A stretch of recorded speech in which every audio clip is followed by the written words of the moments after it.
Good morning, Assalamu alaikum, dear student. Welcome back to online classes. I am your math teacher, Miss Amna, class 6.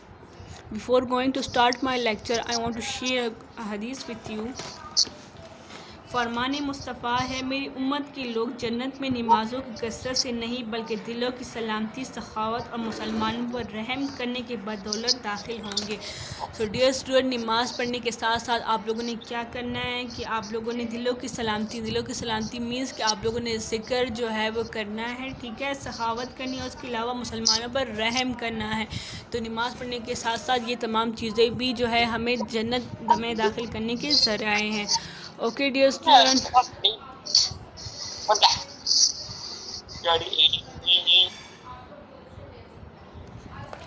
Okay dear student, open your books. आज हम लोग unit number 3 जो है वो start करने वाले हैं, ठीक है।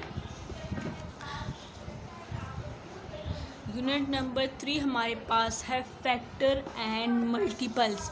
अब फैक्टर क्या है, फैक्टर हम लोग जो है अपने चैप्टर में पढ़ेंगे, और मल्टीपल्स क्या है ये तमाम चीज़ें जो है अपने यूनिट में हम लोग पढ़ेंगे। Now welcome to the Antarctica word of factor and multiples. This word was laid open to mathematicians by the invention of the Arabic system of numerical, a word where every natural number can be generated by multiplying two or more of the basic numbers 0 to 9. There are few numbers known as prime number which do not obey this rule. कहते हैं हमारे पास factors क्या है, ठीक है। Factor word जो है वो इन्वेंट कहाँ से हुआ फैक्टर हमारे पास। सबसे पहले मैं आपको फैक्टर की डिफिनीशन समझा दूँ कि हम लोग जब किसी भी टू नंबर्स को या टू से ज़्यादा नंबर्स को हम लोग आपस में मल्टीप्लाई करते हैं और इसका आंसर जो है वो परफेक्ट आए तो उसको हम लोग फैक्टर बोलते हैं, यानी जो है वो कम्प्लीटली जो है वो मल्टीप्लाई हो। यहाँ पे ओपन पेज नंबर 33, यहाँ पे आपको फैक्टर की डिफिनेशन जो है वो गिवन है।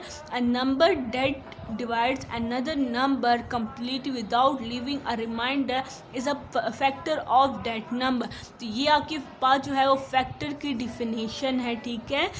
इसमें हमारे पास कहा गया है कि कोई भी नंबर जो है वो कम्प्लीटली डिवाइड हो जाए, उसका कोई रिमाइंडर जो है रिमाइंडिंग ना रह जाए तो उसको हम लोग फैक्टर बोलते हैं, ठीक है उसका। तो ये तो हमारे पास फैक्टर की डिफिनेशन। फिर यहाँ पे आपको कहा है कि हमारे पास तमाम नंबर जो है वो फैक्टर्स नंबर्स को जो है वो ओबे करते हैं, लेकिन एक्सेप्ट कौन से नंबर के, प्राइम नंबर के। प्राइम नंबर ऐसा नंबर है जो इस रूल को ओबे नहीं करता, क्योंकि हमारे पास जो है a prime number can be express as multiple of any number than one or itself. Prime number या तो सिर्फ अपने नंबर पे जो है आता है फैक्टर उसका, और या उसका वन पर। तो इन दोनों के अलावा जो है इसके कोई फैक्टर नहीं होते। अब यहाँ पे डिफरेंट एग्जांपल आपको गिवन है कि 7 मल्टीप्लाई बाय 1, यानी 7 के फैक्टर मेरे पास क्या आ रहे थे, 2 आ रहे थे, या तो 1 आ रहा था या तो 7 आ रहा था। तो इट मीन्स 7 1 ज़ा 7 इसका आंसर आ रहा था। फिर सेम इसे 13 है, 13 1 ज़ा 13। फिर यही सेम इस तरह 19 है, 19 1। ये देखिए ये इट्स सेल्फ हो गया, यानी ये 19 ये भी था और 19 ये, और ये हो गया 1, यानी या तो वो ख़ुद पे मल्टीप्लाई हो और या फिर 1 पे। तो वो प्राइम नंबर जो है वो किसके फैक्टर आते हैं, प्राइम नंबर के। फिर हमारे पास सेम इसी तरह ये तमाम prime number 2 3 5 7 11 13 17 19 are prime numbers. ये आपको प्राइम नंबर का सेट किया हुआ है ना। Open page number 32, write date and day on page number 32. Look at these multiplications. अब यहाँ पे आपको डिफरेंट जो है वो मल्टीप्लिकेशंस गिवन है। मल्टीप्लिकेशन किसे बोलते हैं, यानी किसी भी दो नंबर को आपस में मल्टीप्लाई करने से हमारे पास जो आंसर आएगा, तो वो जो प्रोडक्ट होगा तो वो हमारे पास मल्टीप्लिकेशन का आंसर होगा। अब यहाँ पे सिंपल मल्टीप्लिकेशन मीन टेबल पढ़ना। तो यहाँ पे आपको डिफरेंट नंबर्स के जो है वो टेबल से आपको बताए गए हैं। 38 है, फिर यहाँ पे 35 39 187 सेम इसी तरह तमाम नंबर आपको गिवन है, ठीक है। अब आपको जो है फैक्टर के बारे में मल्टीपल्स आपको बता दिए हैं, अब फैक्टर को बताते हैं कि फैक्टर क्या है। द फैक्टर ऑफ 38, यहाँ देखिए फर्स्ट वन 38 की एग्जांपल आपको गिवन है। कहते हैं 38 के जो फैक्टर्स आ रहे हैं वो कौन, 19 and 2, 19 and 2 यानी हमारे पास 38 जो है वो 19 और 2 को मल्टीप्लाई करने से आता है, तो यही इसके फैक्टर हैं। ठीक है, मल्टीप्लिकेशन के जो एलिमेंट होंगे सेम वही नंबर जो है वो वही उसी नंबर के फैक्टर होते हैं। अब यहाँ पे 38 है, 38 is a multiple of 19 and 2, factor भी वही आ रहे हैं और 38 के मल्टीपल्स भी जो है वो कौन से वही नंबर आ रहे हैं 19 and 2। अब फिर यहाँ पे क्या है 35 सेकेंड एग्जांपल गिवन है, यहाँ पे गिवन था 7 5 35। अब 35 के यहाँ पे फैक्टर अलग करके लिखा हुआ है, यहाँ पे जो है मल्टीपल अलग करके लिखा है, लेकिन आंसर दोनों के जो है वो सेम है। The factor of 35 are 7 and 5। ठीक है, क्या फैक्टर्स आ रहे 35 के, एक 7 आ रहा था और एक 5 आ, क्योंकि 5 7 35 आंसर आता है, तो ये हमारे पास इसके फैक्टर भी हैं। अब मल्टीपल्स क्या थे, multiple 35 is a multiple of 7 and 5। ठीक है, तो इन दोनों का मतलब जो है वो सेम ही है, यानी हमारे पास जो मल्टीपल्स होंगी वही इस फिगर के जो है वो फैक्टर भी होंगे। अब यहाँ पे आपको एक डिवीज़न का एग्जांपल गिवन है। ठीक है, look at the division below. अब यहाँ पे जो आपको ये डिवीज़न गिवन है, इसमें सबसे पहले आपको जो है वो क्या क्या चीज़ें गिवन हैं और इसको हम लोग क्या बोलते हैं, मैं आपको वो बता देती हूँ। ठीक है, यहाँ पे एक नंबर है जिसको हम लोगों ने डिवाइड किया हुआ है 87 पे और इसको फिर सॉल्व किया हुआ है। अब जो है सबसे पहले मैं आपको क्वेश्चन एक्सप्लेन कर देती हूँ कि किस तरीके से जो है वो सॉल्व हुआ हुआ है। 87 मेरे पास क्या है, डिवाइडेड, यानी जिसको जो है जिस फिगर को हम लोगों ने सॉल्व करना है ये वो फिगर होगा, इसको हम लोग क्या बोलेंगे, डिवाइडेंड। क्या है, डिवाइडेंड। फिर हमारे पास जो है ये बाहर जो होगा इसको डिवाइज़र बोल, यानी जिस नंबर से हम लोग डिवाइड करेंगे, ठीक है, तो उसको हम लोग क्या बोलेंगे, डिवाइज़र। अब 5 1 5, ये ऊपर वाला आंसर जो होगा ये क्या होगा, क्वोशंट होगा। क्या कहते हैं इसे, क्वोशंट। ठीक है, तो ये हमारे पास जो है क्वोशंट आया 5 1 5, यहाँ पे 3 आ गया, ऊपर से जो है मैं 7 नीचे ले आई हूँ, फिर 5 7 35, 37 में से मैंने 35 माइनस किए तो मेरे पास रिमाइंडर क्या आया, 2 आया।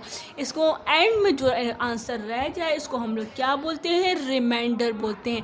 एक मरतबा अगेन मैं बता देती हूँ, ये डिवाइज़र है, जो बाहर होगा उसको हम लोग डिवाइज़र बोलेंगे, जो अंदर टर्म होगी उसको हम लोग डिवाइडेंड बोलेंगे, जो आंसर होगा उसको क्वोशंट बोलेंगे, और जो एंड में आंसर रह जाएगा, रिमेनिंग नंबर बच जाएंगे, उसको हम लोग रिमाइंडर बोलते हैं।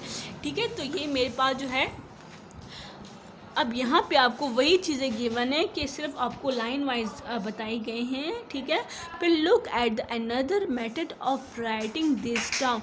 आप जो है वो दूसरा मेथड आपको जो है वो बताया जा रहा है 87 को राइट करने का। ठीक है, यहाँ पे ये डिवाइड वाला मेथड था, अब मल्टीप्लाई 87 जो है वो किस तरीके से, यानी किन नंबर से जो है वो सॉल्व हो के आता है। अब यहाँ पे देखें 87 के लिए इन्होंने क्या किया कि सबसे पहले 87 is equal to 17 multiply by 5 + 2। तो सबसे पहले मैं क्या करूँगी, अगर इजली सॉल्व करना है तो मैं 17 को उधर ही रहने दूँगी, इन दोनों को ऐड कर लेती हूँ, 5 + 6, तो ये हो गया 6, और फिर मैं इन दोनों को मल्टीप्लाई कर देती हूँ, तो इन दोनों को जब मैं मल्टीप्लाई कर तो आंसर मेरे पास 87 आता है, तो दोनों साइड जो है वो इक्वल हो गए। ठीक है, तो इसको राइट करने का दूसरा मेथड क्या आता है, तो ये मेरे पास दूसरा मेथड ये मल्टीप्लिकेशन में था, वो डिवाइड में। फिर अब नेक्स्ट मेरे पास क्या है, the result may be written in a horizontal form as follow. अब यहाँ पे देखें यहाँ पे हॉरिजॉन्टल फॉर्म में आपको बताया गया है, ठीक है, किस तरीके से जो है वो डिवाइडेंड का आंसर आता है, यानी इसको इन्वर्स तरीके से बताया हुआ था, ठीक है। आगे जो है आपको डायग्राम के ज़रिए जो है वो आपको मैं बता दूँगी, ठीक है। Look at the another method of writing this, the result में be written as horizontal dividend. अगर मैंने इसी से जो डिवाइडेंड फाइंड आउट करना है, यानी इसको फाइंड आउट करना है, तो मैं क्या करूँगी, क्वेश्चन को मैं मल्टीप्लाई कर दूँगी डिवाइज़र के साथ। क्वेश्चन कौन सा था मेरे पास, क्वेश्चन ये था, यानी इसको मैं मल्टीप्लाई कर दूँगी इसके साथ। फिर मैं क्या करूँगी कि डिवाइज़र को क्या करूँगी, रिमाइंडर के साथ ऐड कर, यानी इसको मैं इसके साथ क्या कर दूँगी, ऐड कर दूँगी। फिर तो मेरे पास क्या आ जाएगा, ये आ जाएगा डिवाइडेंड, ठीक है। क्या करना है, क्वेश्चन को मल्टीप्लाई करना है डिवाइज़र के साथ, फिर प्लस करना है किसके साथ, रिमाइंडर के साथ, ठीक है। और फिर हमारे पास आंसर क्या आ जाएगा, डिवाइडेंड मेरे पास जो है वो सॉल्व हो जाएगा। अब now observe the following table carefully. अब आपको यहाँ पे एक टेबल गिवन है जिसमें डिफरेंट फिगर है, और उसमें आपको जो है वो सारी चीज़ें अलग अलग करके बताई गई हैं कि डिवाइडेंड क्या है, डिवाइज़र क्या है, और सेम इसी तरह जो है वो रिमाइंडर और ये क्या है, उससे हम लोग डायरेक्ट क्वेश्चन किस तरीके से बना सकते हैं। अब यहाँ पे देखें, डिवाइडेंड है, डिवाइडेंड हम मेरे पास जो है 35 है, और डिवाइज़र जो है वो 5 है, यानी मेरे पास क्या होगा, 35 फिगर है, उसको मैं अंदर लिखूँगी। क्या है, उन लोगों ने मुझे क्या था कहा था कि 35 क्या है, डिवाइडेंड है। डिवाइडेंड की जगह क्या है, यहाँ पे 35। अब सेम इसी तरह क्या नंबर, डिवाइज़र कहाँ है, डिवाइज़र कहाँ लिखते होते हैं, यहाँ पे 5। अब मुझे बताएं कि 5 जो है ऐसे कौन सा नंबर है जिसको हम लोग मल्टीप्लाई करेंगे 5 के साथ, तो 35 आंसर आएगा। 5 7 35। ये क्या आया, ये रिमाइंडर आया, सॉरी ये जो है क्वोशंट आया, ठीक है। ये मेरे पास क्वोशंट आया, ये डिवाइडेंड है, और ये डिवाइज़र है, और एंड में मेरे पास रिमाइंडर जो है वो कुछ नहीं आया, ज़ीरो आया है, ठीक है। तो ये एंड वाला रिमाइंडर है। अब यहाँ पे आपको एक्सप्लेन किया गया हुआ है कि मेरे पास जो है क्वेश्चन क्या आया, 7 आया, और रिमाइंडर 0 आया, और यहाँ पे जो है वो डिवाइडिंग का फार्मूला अप्लाई किया गया है कि मैं 7 को जब 5 के साथ मल्टीप्लाई करूँगी और उसको ऐड करूँगी 0 के साथ, तो आंसर मेरे पास क्या आएगा, 35 आएगा। सेम इसी तरह जो है 36 का भी एक्सप्लेन हुआ है, 37, इसको अब देखिए 38 है, यहाँ पे भी क्या है, डिवाइज़र जो है 5 था, लेकिन यहाँ पे साथ में मैंने क्या किया हुआ, 3 ऐड किया हुआ था, क्योंकि रिमेनिंग मेरे पास आंसर जो है वो 3 आ रहा था, क्योंकि 5 7 से 37 आता है, ठीक है, लेकिन हमारे पास रिमेनिंग जो है कितने फिगर रह जाते हैं, वो 3 रह जाते हैं, तो इस वजह से आंसर मेरे पास रिमाइंडर जो है वो 3 आ गया, ठीक है। अब नाउ ओपन पेज नंबर 33। अब यहाँ पे आपको फैक्टर के बारे में बताया गया है, ठीक है, कि फैक्टर क्या है, और एग्जांपल डिफरेंट गिवन है। Factors consider 35 is equal to 7 multiply by 5। कहते हैं हमारे पास 35 का आंसर क्या आया, 5 7 से 35। व्हेन 35 इज डिवाइडेड बाई 7 और 5 देयर इज़ नो रिमाइंडर। कहते हैं अगर हम लोग 35 को डिवाइड करें, 35 को डिवाइड करें या 5 के साथ जैसे यहाँ पे किया है, या 35 को डिवाइड करें 7 के साथ, 7 5 सा 35, तो मेरे पास आंसर क्या आएगा उसका, या तो 7 आएगा और या भी 5 आएगा, ठीक है। अब हमारे therefore 35 is a product of 7 and 5। कहते हैं इसी वजह से जो है वो 35 का प्रोडक्ट कौन से हैं, 7 और 5 हैं, और 7 and 5 आर फैक्टर, और इसको हम लोग प्रोडक्ट भी बोल सकते हैं और फैक्टर भी बोल सकते हैं कि मेरे पास 35 के फैक्टर कौन कौन से आए, 5 और 7, यानी इन दोनों के नंबर के मल्टीप्लाई करने से आंसर जो है मेरे पास 35 आ रहा था। आल्सो 35। अब यहाँ पे दूसरी एग्जांपल गिवन है 1 मल्टीप्लाई बाय 35। अब 1 मल्टीप्लाई बाय 35 क्या है? When 35 is divided by either 1 और 35 देयर इज़ नो रिमाइंडर। कहते हैं अगर 35 को मैं डिवाइड करूँ या तो 1 पर या 35 तो उसका कोई रिमाइंडर नहीं रहेगा। Therefore 35 is a product of 1 and 35। Same इस तरह वही बात की गई है इस एग्जांपल में भी कि 35 के प्रोडक्ट मेरे पास क्या आएगा? 1 और 35 आएगा। तो यहाँ पे और 1 and 35 is the product of 35। अब मेरे पास यहाँ पे 1, 5, 7 एंड 35 आर फैक्टर ऑफ 35। यानी मेरे पास जो है 35 के फैक्टर कौन कौन से आ रहे हैं? एक 1 के टेबल से सॉल्व हो सकता है, 5 के टेबल से सॉल्व हो सकता है, 7 के टेबल से सॉल्व हो सकता है और 35 की टेबल से सॉल्व हो सकता है। तो इट मीन्स कि ये तमाम फैक्टर जो है, ये तमाम नंबर जो है वो इसके फैक्टर है किसके? 35 के। अब फैक्टर है, फैक्टर अ नंबर, मैं आपको अगेन डिफिनेशन आपको बता रही हूँ। A number that divides another number completely without leaving a remainder is a factor of that number.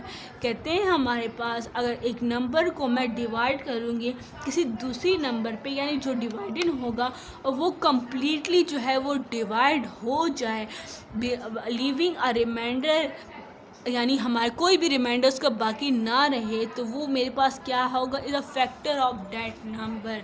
यहाँ पे देखें, जब मैंने 5 को 7 पे डिवाइड किया तो मेरे पास यहाँ पे कोई रिमाइंडर जो है वो बाकी नहीं रहे। इट मीन्स ये 5 और 7 जो है इसके फैक्टर है। सेम इसी तरह जो है 35 को जब मैंने किया तो इनके फैक्टर कौन कौन? 5 और 7 आए जो कम्प्लीटली डिवाइड हुआ, तो कोई भी रिमाइंडर जो है वो रिमेनिंग नहीं रहा था।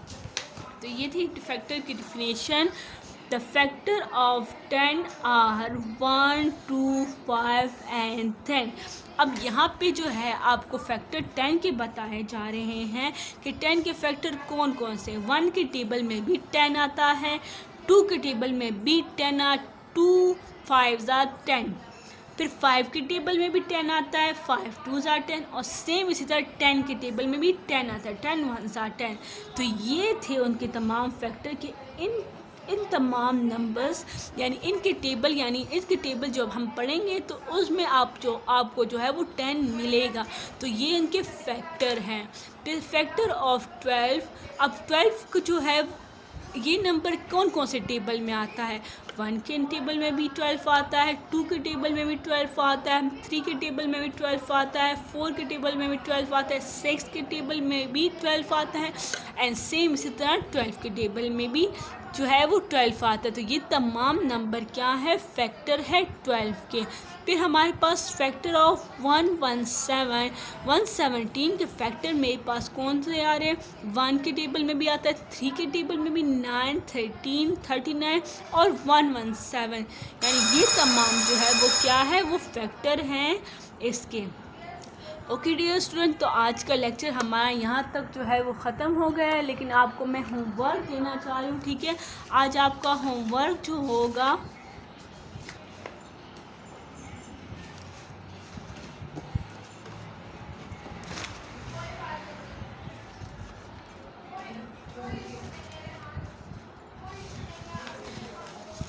ओके डियर स्टूडेंट, आपको जो है 1-2 दिन में जो है आपको नोट्स मिल जाएंगे, ठीक है? आप लोगों ने जो है इंशाल्लाह वो भी फिर करना है, ठीक है?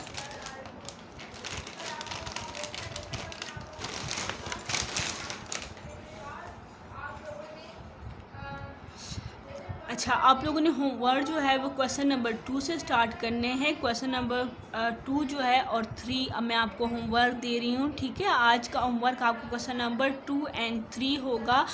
इसकी पिक्चर मैं आपको सेंड कर दूँगी, ठीक है? आप लोगों ने कॉपी में नीट एंड क्लीन काम करना है। क्वेश्चन नंबर 2 एंड 3 मैं आपको पिक्चर सेंड कर दूँगी।